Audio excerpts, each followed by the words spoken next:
এখন তো এই বর্ষার সময় এমনই ধরেছে যে কি বলবো, প্রত্যেক দিনই বৃষ্টি হচ্ছে, বৃষ্টি আর থামছেই না। আজ রবিবার দিনটা এত সুন্দর রোদ উঠেছে, সকালে উঠেই দেখি খুব সুন্দর রোদ্দুর উঠেছে। তো কাপড়গুলো শুকো দিয়ে আমি ভাবলাম একটু আকাশের ভিউটা নিয়ে নিই। তারপরে আমার ভাই আমাদেরকে দাওয়াত করলো যে আজকে তোরা রান্না বান্না করবি না, আমাদের বাড়ি চলে আয়। ভাই ফোন করে বলার পরেই আমি তো খুব খুশি হয়ে গেলাম। এই শর্টকাট রাস্তাটা দিয়ে যাই, সেই রাস্তাটা প্রচন্ড জল হয়ে গেছে আর বনও হয়ে গেছে। আরো একটা নতুন রাস্তা দিয়ে আমরা যাচ্ছি। আমার ভাইজি দুটো তো জানো আমাদেরকে দেখে কতটা হ্যাপি হয়ে যায়, তাই আমরা আসছি দেখে ওরা ছুটে ছুটে আমাদের কাছে চলে এলো। ভাইজিটা তো উঠে গেল আমার ছোট মেয়ের কোলে, আর বড়টা চলে গেল আমার বড় মেয়ের সঙ্গে। তারপরে মায়েদের বাড়িতে ঢুকে দেখি ভাবি আর মা মিলে অনেক কাজ করে ফেলেছে, তার সঙ্গে আমি একটু হেল্প করে দিলাম, যেহেতু আজকে আমি 10টার মধ্যে চলে এসেছি সেই কারণে।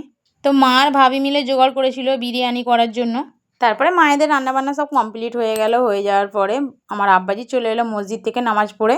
তো প্রথমেই আমার আব্বাজিকে দিয়ে দিল ভাত খেতে। আমরা বাইরে বসে বসে অপেক্ষা করছিলাম আমার মেজো বোন আর মেজো বোনের বর আসবে। অপেক্ষা করতে করতে দেখি এখানে 3টা হাঁস আসছে। তো কি সুন্দর লাগছিল, ওরা গুটি গুটি পায়ে হাঁটছিল। আমরা যাদের অপেক্ষা করছিলাম তারা চলে এলো, আমার মেজো বোন আর মেজো বোনের বর আর ওর ছেলে। তা ওরা আস্তে আস্তে এতটাই লেট করে দিয়েছে, তোমাদেরকে আর কি বলবো, 2:30 বাজে।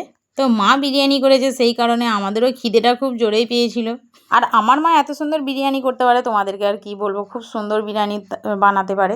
তো আমার মায়ের হাতের বিরিয়ানি দেখে তোমাদের কার কার পছন্দ হলো তো আমাকে কমেন্ট করে জানাবে। পরে ছিল চাটনি আর পাঁপড়, তারপরে দই দিয়ে এই খাওয়াটা আমরা কমপ্লিট করলাম।